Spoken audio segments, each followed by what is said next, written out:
This is CBS News Chicago. Good morning, everyone. I'm Dana Kozlov. And I'm Adrena Sinclair. Thank you so much for being with us this morning. Now at 9, the deal between Chicago Public Schools and the Teachers Union is one step closer to being finalized. We are live with a look at the last step ahead.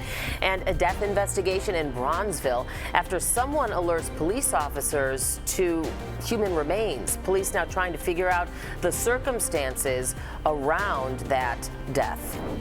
And taking a live look outside, we have a much calmer and cooler day after all that rain yesterday, and we've got some sunshine. That's nice to see as we turn to Laura Bannon here with your first alert forecast. Yeah, things are really nice this morning. So much better from where we were yesterday at this point. 46 degrees now at O'Hare, 51 Midway. We have a west wind that's holding fairly strong. So at this point, it is enough for wind chills, especially out toward O'Hare. It feels like it's 38 degrees. Wind gusts of 35. So those high winds are picking up across the entire area, coming in from the west-southwest. That will keep wind chills and numbers lower than how it's actually feeling right now, especially here this morning. We're in a bit of a split. 50s from the Loop out toward northwest Indiana, farther off toward the far northwest burbs there. Low to mid 40s right now. When you factor in the wind, it feels like the 30s. This afternoon, we go back up into the 50s. Dry day today. Tomorrow, rain rolls right back in. We'll talk timing and weekend impacts coming up here shortly. All right, Laura, thank you so much. We're turning now to your nonstop news, with the Chicago Teachers Union took a big step forward in finalizing a new contract with Chicago Public Schools. The CTU's bargaining team approved a tentative deal late last night. Darius Johnson live outside CTU headquarters, where there's still one final step before this is a done deal. And Darius, it's a big one. Yeah, it is a big one, ladies. You know, it is really one thing that the teachers have been asking for years. And also, now that they have gotten this, it's really going to shape the way Chicago public education really looks over the next couple of years. And I can tell you that the union's bargaining team and the executive board, they gave the green light to this tentative 4-year contract with Chicago Public Schools. And this final decision will go to the union's full membership for a vote. That includes the teachers themselves. It's been about a year in the making, and it could bring major changes to classrooms across the city of Chicago. This deal is valued at $1.5 billion, yes, billion with a B, and it includes the largest salary increases that CPS teachers have seen in a decade. It starts with the 4% raise in year 1, and then it goes up to a 5% raise in each of the next 3 years throughout that contract. Elementary teachers would gain an extra 10 minutes of prep time daily, something that they have really been asking for, and CPS would add 90 librarians over the next 3 years. That is a big shift for schools who haven't had librarians. Now, the union just last night shared that they are glad it didn't take a strike to get to this point. But people are pleased. They're pleased with the process that has been open for everyone to see, to touch, to feel. They are pleased that they did not have to fight to get an agreement.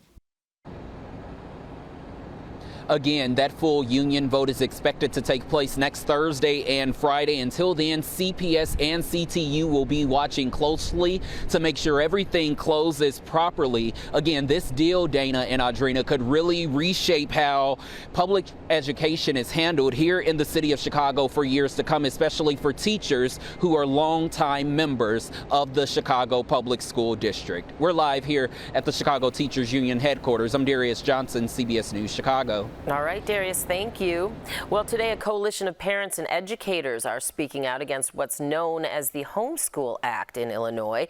This is a live look from Daley Plaza, where more than 100 people are expected to gather soon at 10:30. The proposed legislation would require a homeschool declaration form to let the local school district know if a student is being homeschooled. Now, this is a video from a hearing for the bill last month where it passed a House committee. Advocates say it's to make sure that homeschooled children don't slip through the cracks. But some parents could face fines or jail time if they don't comply. That's a concern. Now, opponents say the required form puts immigrant families in danger as well by forcing them to give their personal information. Now we turn to the south side, where Chicago police are now investigating after someone found a body in Bronzeville. Officers tell us they were waved down by someone just after 1 this morning, so just a few hours ago, near 45th and Cottage Grove. That person came across the body, but it's not exactly clear where the body was found, if it was the street or sidewalk or somewhere else. Police are now looking into what happened to this person and how they died. And Chicago police need your help looking for this SUV right here after a hit and run. Police say this car was involved. It's a dark gray SUV with yellow temporary plates. It hit a person before 3 yesterday morning, crossing Diversey near Central Park in the Avondale neighborhood. The person suffered serious injuries, and again, the driver did not stop. Anyone with information is asked to call police. Some breaking news overnight out of New York City. Mayor Eric Adams will run for re-election as an independent. The Democrat announced this morning that he will not enter the Democratic primary. He says this will allow him to appeal directly to all New Yorkers. The announcement comes a day after a federal corruption case against Adams was dismissed by a judge. A new poll, however, finds that Adams is trailing multiple people in the primary, including former Governor Andrew Cuomo. As we keep an eye on your world, Secretary of State Marco Rubio is in Brussels today trying to reassure allies of America's commitment to NATO. Rubio is pushing back on claims that the U.S. is thinking of leaving the group, but added that Europe and Canada need to do more in defense spending. We want NATO to be stronger. We want NATO to be more viable. And the only way NATO can get stronger and more viable is if our partners, the nation states that comprise this important alliance, have more capability. This is a collection not just of partners and allies, but of advanced economies, of rich countries who have the capability to do more. Rubio is with newly confirmed U.S. Ambassador to NATO, Matt Whitaker. The two are meeting with foreign ministers who hope to hear more on America's plans in Europe. European nations have questioned the support from President Trump and are convinced U.S. troops and equipment will be pulled from Ukraine as the war with Russia carries on. A vigil tonight will honor the 4 American soldiers who died in Lithuania, including one from Joliet. Those 4 soldiers died when the vehicle they were in sunk in a bog. The vigil tonight will take place at 8 at the Vietnam Veterans Memorial on Wacker. It's being held by the Lithuanian consulate as well as the Lithuanian National Guard. And Hungary says it will withdraw from the International Criminal Court as the nation hosts Israeli Prime Minister Benjamin Netanyahu. And Netanyahu facing an international arrest warrant over alleged war crimes in Gaza. Netanyahu's visit is his first to a nation that's been part of the court since the arrest warrant came out. While he did visit the U.S. earlier this year, America and Israel are not part of the court. Netanyahu is expected to tour the Budapest Holocaust Museum as well as meet with political leaders there. And the death toll from the powerful earthquake in Myanmar has now climbed to more than 3,000 people. Thousands more are either injured or missing. Myanmar's military government has also issued a temporary ceasefire in the country's ongoing civil war. State TV says operations against armed rebel groups will stop until later this month on the 22nd so that all sides can work together on rescue efforts. Also this morning, we're getting first look at the result of severe storms that swept across parts of the Midwest and the southern U.S. Yes, dozens of tornado and severe thunderstorm warnings were issued across Arkansas, Illinois, Indiana, Missouri, and Mississippi. And take a look at these photos from Ford County in central Illinois. The storms brought down power lines and trees. CBS's Jared Hill has the latest as the Missouri State Highway Patrol reported one person was killed in the southeast part of the state there. A possible tornado spotted in Lake City, Arkansas Wednesday. Power flashes. The National Weather Service warned people in the northeastern part of the state of what it called a life-threatening situation. Now a massive cleanup across much of the Mid-South. We had about 20 seconds to start getting up, getting ready before we started hearing the wind picking up. A likely twister ripped through Owasso, Oklahoma, destroying some homes, sparing others almost entirely. Near Bourbon, Indiana, severe storms shut down U.S. Route 30, where multiple tractor trailers flipped on their sides. Winds sliced the siding off of buildings as rain continued overnight. In northern Tennessee, people spent Wednesday preparing for river flooding. We were hoping that it wouldn't get in the basement. Dave Scott was stacking sandbags as high as he could to keep the water out of his neighbor's home. Their basement just flooded in February when nearly 7 inches of rain fell in Clarksville over just 48 hours. Up north, it was a spring ice storm that devastated parts of northern Michigan, knocking power out to nearly 100,000 homes and businesses. It's kind of an all-hands-on-deck moment. And some of the hardest hit parts of the country aren't out of the woods just yet. Jared Hill, CBS News. Now, the region could continue to see severe weather through Saturday. Well, a pilot program in one South Side neighborhood is giving police officers the authority to file gun charges. It's a change from how cases have been handled, and that sparks some concern and also some controversy on both sides of this. And another airplane scare, the issue forcing passengers off this American Airlines flight, even using the wings to get out. Plus, severe flooding in the south suburbs after hours of heavy rain yesterday. Well, we do have some more rain coming this way starting tomorrow in the late day. Some of it could be heavy. We'll talk more about those impacts in your weekend forecasts coming up here shortly. Welcome back this morning. So we're talking today about a new pilot program that allows Chicago police officers to directly file gun possession charges without having to get the approval of the Cook County State's Attorney's Office. It's dividing experts, though, and giving some residents in that police district pause. Right now, it's happening in the 7th District in Inglewood, but it could be expanded to other police districts. The Cook County State's Attorney's Office is spearheading the program. It, again, allows police to directly file those gun possession charges without being subject to review by the state's attorney's office. Joseph Williams, a 7th District Police councilman, thinks the community should have been a part of the decision-making process to make sure checks and balances remain in place. We can't bypass the process without due process. We still have to follow the basic necessity of just making sure that we give people their rights. This is not an anti-police thing, right? In the 7th District, we work closely with our officers and our commander. We do community events together. Our goal as district councilmen are police accountability and build relationship between police and community. But at the end of the day, we also have to make sure we're doing things the right way. Folks have been getting cases put on them and different things within that way that's not even true. Right now, we look, our city is probably one of the nation's highest when we're talking about folks who have been false in prison, and we're still paying settlements right now to today because of those type of things. So there needs to be a third-party oversight for a pilot program like this.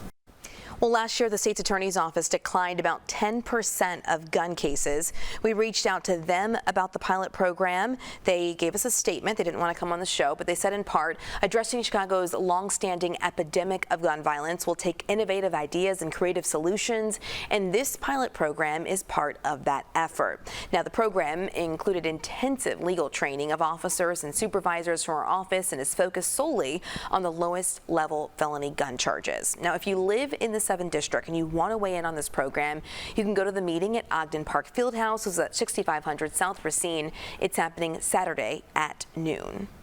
Well, we want to turn now to this flash flooding in the south suburbs after all of that rain yesterday. You can see these overflowing flooded streets in Dalton.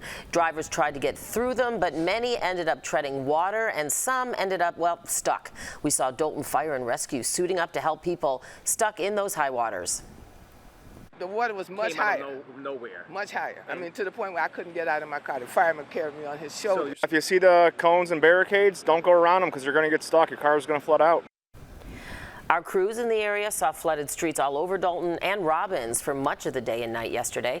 Tow trucks did eventually help move some of those cars, but even they had to wait for waters to recede. Oh. Laura Bannon back now. I mean, it was raining buckets at times yesterday. Truly, oh yeah. My gosh. And loud. I don't know if I got some like intense thunderstorms.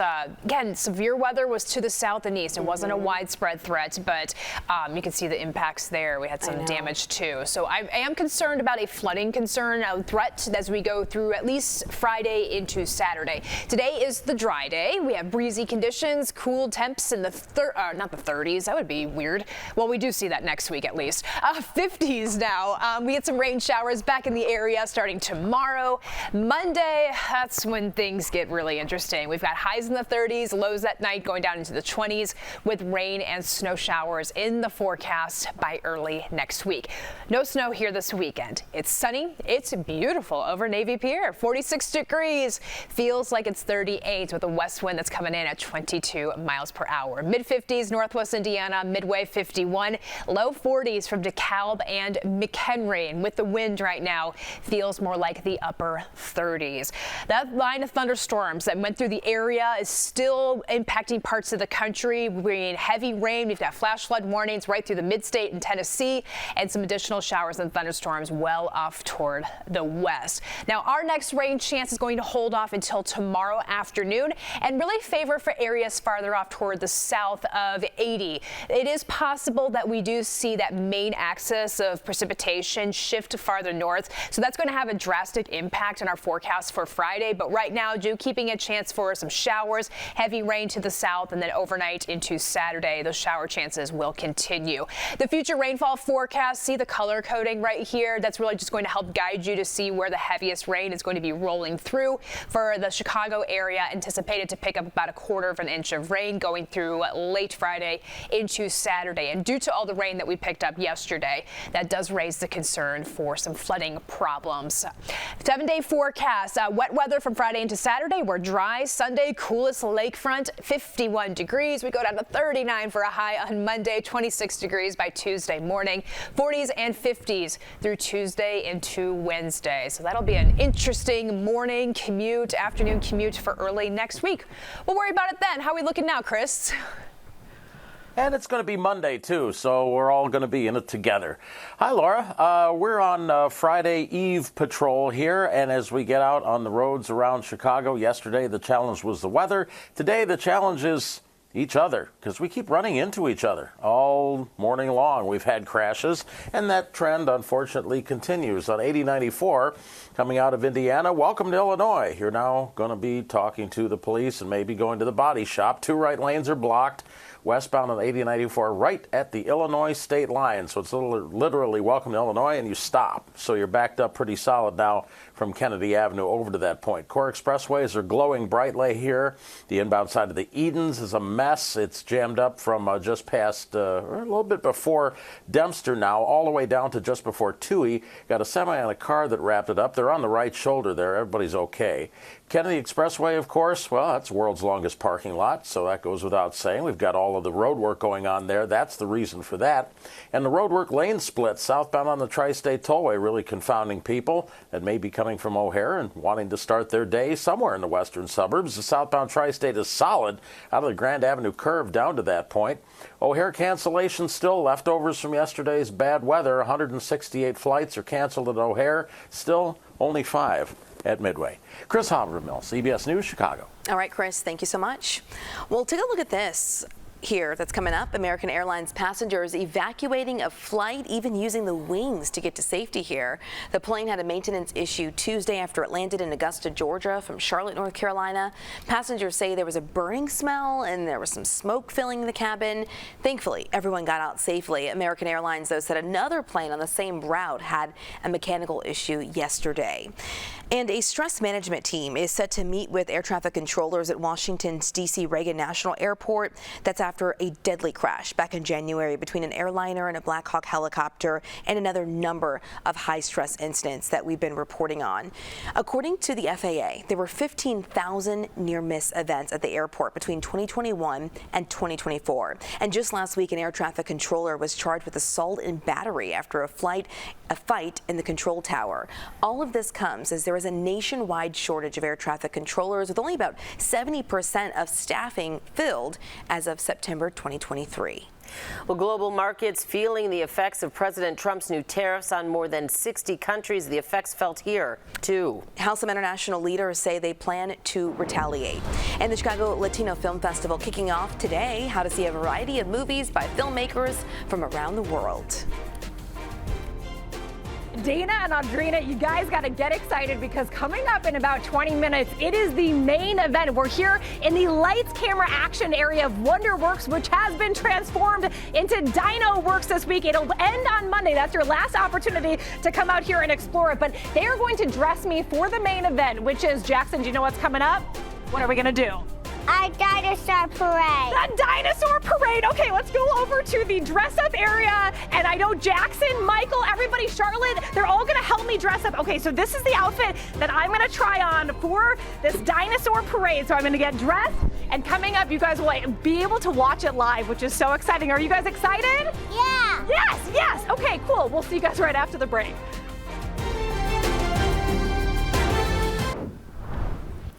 A new Raising Cane's is opening in the South Loop today. The chain says this restaurant on Taylor near Clinton is its first walk-up window and double-lane drive-through in downtown Chicago. Doors open at 10 after a ribbon cutting. A drawing will give 20 lucky customers free food for a year. There will also be goodies for the first 100 customers. But if fast food is not your thing, well, we know Chicago is a foodie city on many fronts. Oh yeah, and we just got another high ranking. The magazine Food and Wine, big one, just revealed its 2025 Global Tastemaker Awards, and Chicago ranked #2 for Best U.S. City for Food and Drinks. New York City took the top spot. Los Angeles was right after us at #3. Austin and New Orleans rounded out the top 5 list. The magazine also ranked the top 15 U.S. restaurants, and guess what? A Chicago one made the list. Virtue in Hyde Park was the only restaurant in the city on that list. It's a Southern-inspired restaurant, and it took the 14th spot.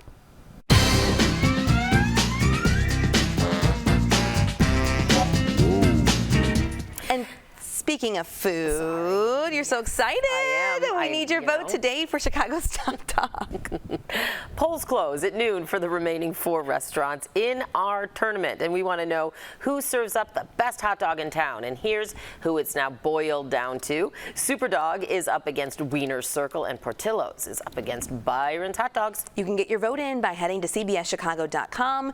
If you see the search tab, just put in top dog. Again, you have until noon, so just a few more hours to go. We'll announce the final 2 tomorrow, and we've gotten about 900 votes so far just in this round. So this is a popular one. That is for sure. Well, Lady Gaga tickets go on sale at noon for her upcoming tour. Gaga is bringing the Mayhem Ball to the United Center in September for 2 nights. You can buy tickets on livenation.com. It's Lady Gaga's first arena tour since 2018. And the 41st Chicago Latino Film Festival kicks off today. There will be 51 feature films presented across 3 theaters, with the Davis Theater hosting opening night. Now, the festival will have 6 world premieres, 13 North American premieres, and 6 U.S. premieres. Tonight, Dear Gentlemen will kick off the festival with an opening night gala held ahead of time. The Film Fest lasts through April 14th. And next at 9:30, the impact of President Donald Trump's new tariffs on dozens of countries. A look at what he's laid out and how it's affecting U.S. and global markets this morning. And if you have kids who love Paw Patrol, well, their live show is playing at the Chicago Theater this weekend, and we have some members of that production live in studio with us.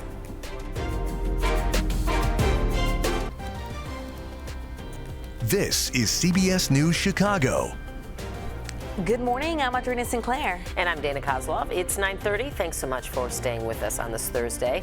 Let's begin with your first alert forecast. It's a calmer but colder day, and we're also keeping an eye out for some rain chances heading our way this weekend. So let's toss it over to Laura Bannon with more on that, Laura. Yeah, welcoming in the sunshine we have this morning after the stormy weather yesterday. Live look over Midway, where things are moving along just fine. 46 degrees, it feels like it's 38. We've got these harsh winds coming in from the west, and gusts as high as 35 miles per hour. Earlier, we clocked a wind gust of 43.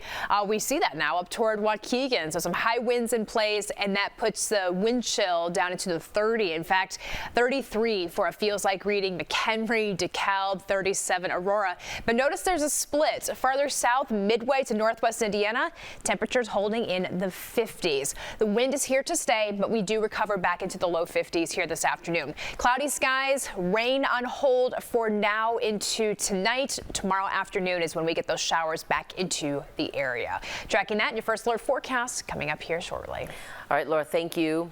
Well, Skokie Dry Cleaners is closed indefinitely after a fire there. We brought you this as breaking news yesterday morning. Skokie firefighters were on the scene at Kenny the Cleaner on Dempster Street just before 1:30 a.m.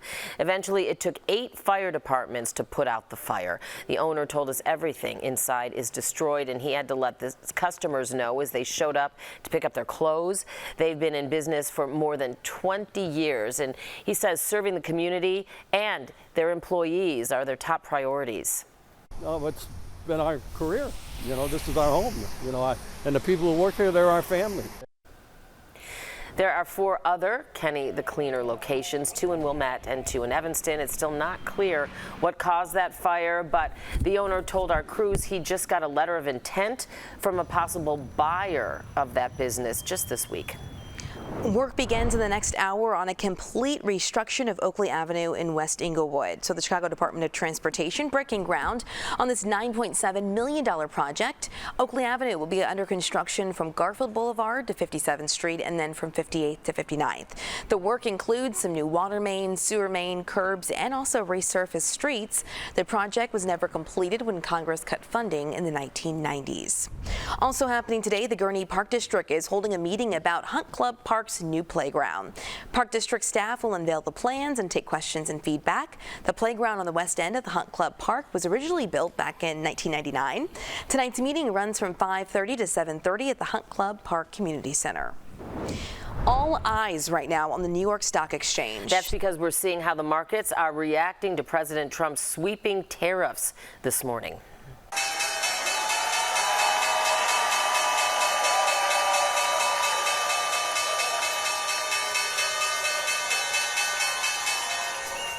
That opening bell ringing just about an hour ago, but right now we are seeing a huge drop as the U.S. stock market leads a worldwide sell-off. The Dow alone dropped more than 3%, and right now it's down nearly 1,500 points. The new tariffs against more than 60 countries also sent markets tumbling in Asia. Top European Union officials are already responding, calling the tariffs a major blow to the global economy. CBS News' Jared Hill has more on the president's announcement and also the reaction coming in worldwide. Today, countries around the world are threatening to retaliate after President Donald Trump laid out his long-awaited tariffs. It's our declaration of economic independence. The plan, a 10% tax on nearly all goods brought into the U.S. starting April 5th. On April 9th, additional reciprocal tariffs on more than 60 countries President Trump dubbed the worst offenders. That's 34% on China, 20% for the European Union, likely meaning Americans pay higher prices for electronics, clothing, construction equipment. Canada and Mexico are exempt, instead facing tariffs linked to fighting the flow of undocumented immigrants and illegal drugs. All of this as the president's 25% tariffs on foreign cars and auto parts kicked in overnight. If you want your tariff rate to be zero, then you build your product right here in America. Impacted countries are calling on the U.S. to reconsider. We're now preparing for further countermeasures to protect our interests and our businesses if negotiations fail. Many American small businesses are also bracing for impact. We're looking at a huge increase in costs that we will have to figure out how to absorb. On Capitol Hill, criticism from both sides. These tariffs are a disaster for the average American family. I don't think it's going to be good for us politically, but it's not good for the country either. Kentucky's Rand Paul, one of 4 Senate Republicans to join Democrats in backing a long-shot bill to undo tariffs against Canada. Jared Hill, CBS News. Well, that resolution blocking tariffs on Canada is not expected to move forward in the House of Representatives. Well, they are some of the most popular pups on TV, and now Paw Patrol is headed to the live stage. A sneak peek at the production in Chicago this weekend. And from pups to bigger creatures, dinosaurs. We're at the WonderWorks Children's Museum, where a dinosaur-themed event is happening now through Monday. We'll tell you all about it. And we've got rain going into the weekend. We'll track the timeline and how much coming up here shortly. Welcome back to the show this morning. So in our Jumpstart, we're headed to a museum taking families way back, like to prehistoric times, way back when dinosaurs roamed the earth. The WonderWorks Children's Museum in Oak Park has a dinosaur takeover event going on from now until Monday, and Jackie Kostek has been there all morning hanging out with the little kiddos as they explore all that Dino Works has to offer. Good morning, Jackie. Dana and Audrina, we just learned a really critical thing, which is don't pass out the tambourines before you start this segment. Pass out the tambourines once you're ready to launch the dinosaur parade. But it's okay. We are having so much fun out here at WonderWorks this morning, which is Dino Works until Monday. This is a really special transformation that the museum does every single year. I'm here with Rachel Weber, who's the executive director of WonderWorks in Oak Park. Good morning to you. Hi, Jackie. Good morning. Okay, so good morning. This is the last opportunity these next few days before Dino Works closes on Monday. Yeah. But this was a really special year for you guys because you sort of changed the option of how people can come in and explore it, right? Yeah, we sure did. Our mission states clearly that we want all children and families to be here. So accessibility is really important to us. So we have changed the way we do this. We used to do it just for a couple days, and now we're doing it for 3 whole weeks. I love it. And there's no added ticket price. Yes. So this prehistoric adventure comes with your admission. And if you're a member, you just walk on in. So it's pretty amazing. And we've seen more people here than ever. And that makes my heart happy because that's what we want. Well, what makes my heart happy is seeing all of the kids having so much fun. Really quick, if people can't come out for Dino Works, which lasts until Monday, what comes right after Dino Works? What comes next is the museum will go back to being WonderWorks for a little bit. And then starting May 1st, we have Bug-a-Palooza. Bug-a-Palooza. We will have a real tarantula here. Ooh, okay, well, I don't know if I want to come back for that, but that's okay. Okay. Rachel, thank you so much for your time. All right, you guys, are we ready for the Dino Parade? Yeah. Wait. Let me say that one more time. Are we ready for the Dino Parade? Yes. Okay. So we've got the dinosaur who leads us off. We're going to blast the music, the dinosaur march, and we're going to start marching. Are you ready to go? Yes. Okay. Okay, the dinosaur is ready, and I'm going to put my cape back on, which popped off moments before we started this. All right, you guys, let's march. Dinos everywhere. Dinos here. Dinos there. We've got these dinos with us, yes. What do you love about Dino Works? They have to find eggs.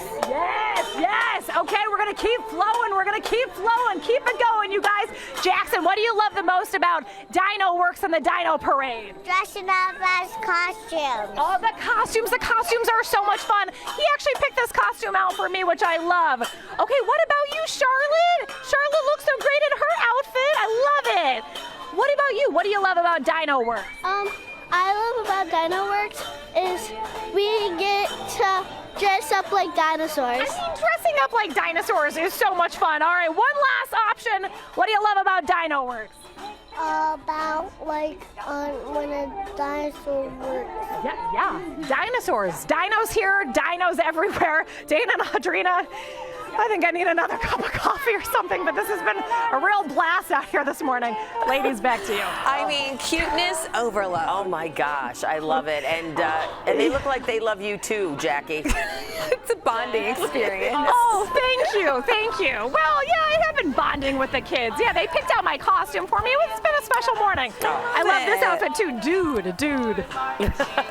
Well, have fun and go get that cup of coffee, Jackie. Hello. We'll see you tomorrow. For some sleep. I will, you guys. Or Sounds just good. a quiet room.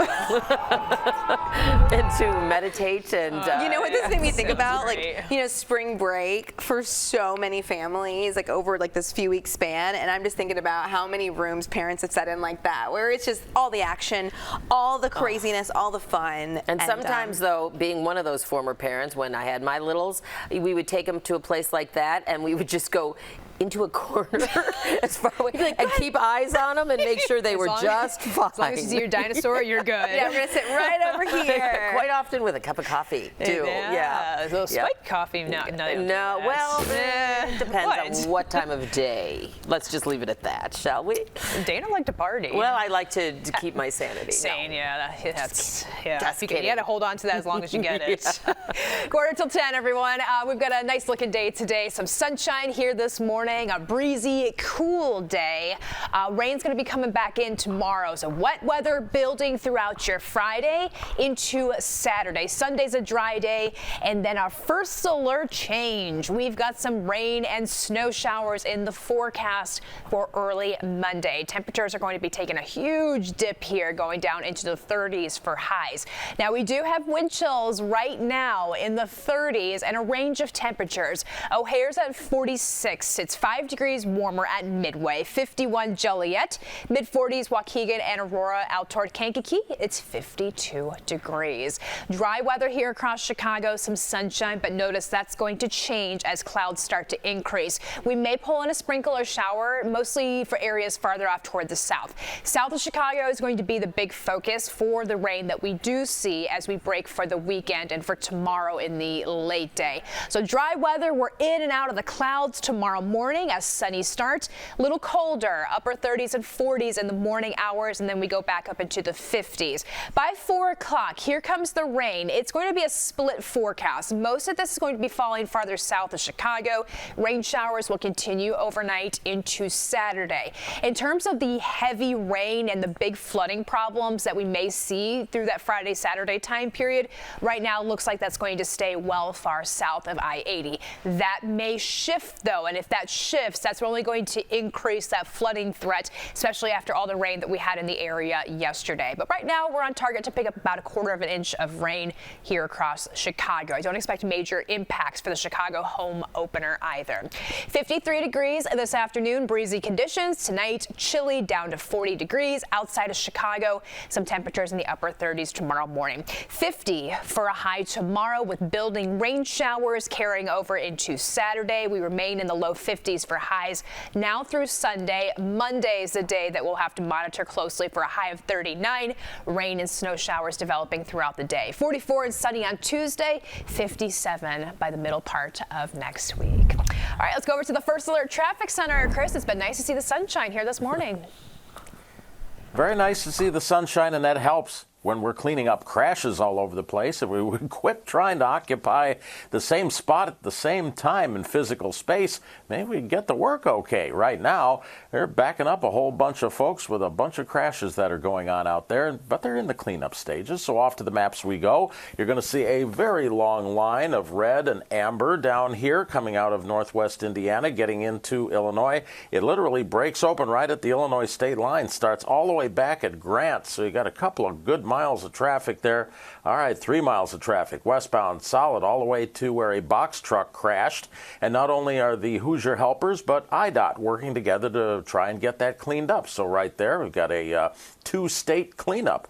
The core expressways are all busy. You can see that we had some road work on the outbound side of the Bishop Ford that affected the south end of the Ryan. It was right around the Stony Island feeder. It kind of comes and goes. They're doing some patching work. They've been working around Cottage Grove and the overpass there, so that is going to be a little bit of a pinch point throughout the day. A crash in the inbound Edensboro 2 is still being worked on. They're finishing up with paperwork on the right shoulder. That was a truck and a car. And, of course, the king of the hill, the Kennedy Expressway.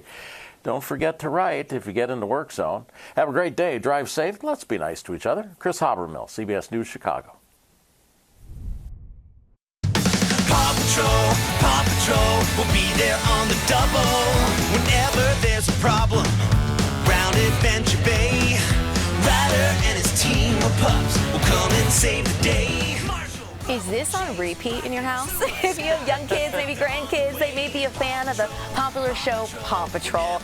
But now, exciting news. The animated series about a group of rescue dogs is headed on stage for a live show this weekend. You can catch Paw Patrol live, A Mighty Adventure at the Chicago Theater this Saturday and Sunday. And joining us now with the preview is Anna Holmes, a spokesperson for that show. So happy to have you here. Yes, thank you so much. We really love that you are stopping by. Now, I know that Paw Patrol, the Mighty movie, was a big hit at the box office, and fans can now see the pups live on stage. Can you tell us a little bit more about this live production and what makes it so special? Of course. So, Paw Patrol Live, A Mighty Adventure picks up right where the movie left off. So the pups are celebrating after defeating meeting Victoria Vance, the supervillain scientist, after she tries to crash meteors into Adventure City. So they're planning a street party in celebration. But again, she's upset after not being invited to the street party, so she creates a new invention, and the pups have to foil her plan to unleash it on the street party. Oh my goodness. Yes. So beyond like the premise of the plot, as far as just it coming to a live stage, what can families just expect for kids of all ages really for the show? Truly, Paw Patrol Live is a musical, and so kids can enjoy lots of music, lots of dancing. They're encouraged to stand up and join the pups on their adventures, on their missions, and sing along with them. We also have a new feature of this show where we have Liberty now, and she has a program called the Junior Patroller Program. So upon entry to the venue, each child becomes a member of the Junior Patroller Program, and they will be training with us to become a member of the Paw Patrol themselves. What do you think is so special about Paw Patrol and why kids embrace them so much? Well, there are 6 or 7 pups now, and each pup has their own set of unique differences and unique challenges that they face, in addition to now their mighty powers that make them special. So Paw Patrol has all these characters that kids can really choose one to identify with to help them overcome their own struggles in life. Their motto is no job too big and no pup is too small. And so for kids, you know, sometimes maybe feeling small in a world full of adults can really grasp onto the messages that Paw Patrol tells, and they can feel like they can be helpful in their communities as well. And it's not just the pups, right, Audrey? I know, of course more not. than that. We've got Ryder too, and guess what? Ryder's here. Yes, for sure. A little wave. Ryder is here with us. See you, too. Yes. And so before we go, I do want to say that I love to hear how it's interactive. So you bring it live to the stage, and now families get to get involved with the show too, which makes it so different than watching from at home, right? Oh, for sure. They get to meet their heroes live, in person, like right there in front of them. Just like Ryder, yes. And what makes Ryder so special, do you think? I think that Ryder is so special because he recognizes everything that the pups are going through, and he recognizes all their strengths as well. And so he's a wonderful leader of the Paw Patrol. He helps them through their individual struggles and guides them on their missions to save Adventure City and the communities around them. Thank goodness for Ryder. Yes, and Ryder. Thank you both for joining us live in studio here. I know this is going to be so fun this weekend. So if you're watching right now, Paw Patrol Live, A Mighty Adventure, is playing at the Chicago Theater Saturday and Sunday. You can get tickets online right now, and we'll be right back. Welcome back, everyone. Here's a look at the stories we're keeping an eye on today. And right now, Chicago police are investigating a concerning discovery in Bronzeville. Someone waved down officers after around 1 this morning, right at near 45th and Cottage Grove. They found what appeared to be human remains somewhere in the area. We're going to continue to check with police on this death investigation and bring you updates throughout the day. Chicago police need your help looking for this SUV that they say was involved in a hit and run.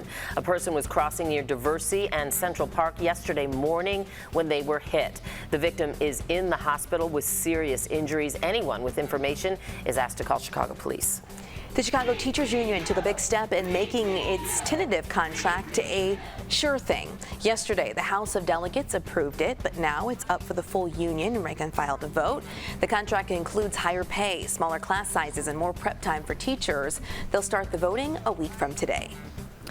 All right, your 7-day forecast. Cooler day today, breezy. We've got wind chills right now in the 30s. It'll be feeling pretty nice by the end of the day. 53 with some more rain coming this way from Friday, especially Friday night into Saturday. Saturday morning is mostly when we'll have the wet weather drying through the afternoon and Sunday. And then we go on down to 39 on Monday, 26 degrees. It just doesn't feel right. It's never right, especially in April, to be talking snow in 30s and 20s. I think it's psychological more than anything else. You know what I mean? By April, at least I'm like, we should be done with the 30s. Yes, we're done. Done. That's it. But we're not. No. Yet. Sometimes it snows in May too. I know. Growing up here, I know. All right. Those Well, were the days. Thanks. No, they weren't. Thank you so much for joining us here on the News at 9. Your local news continues on the stream right here. Such a bigger conversation. Have a great one. We'll see you tomorrow morning for more.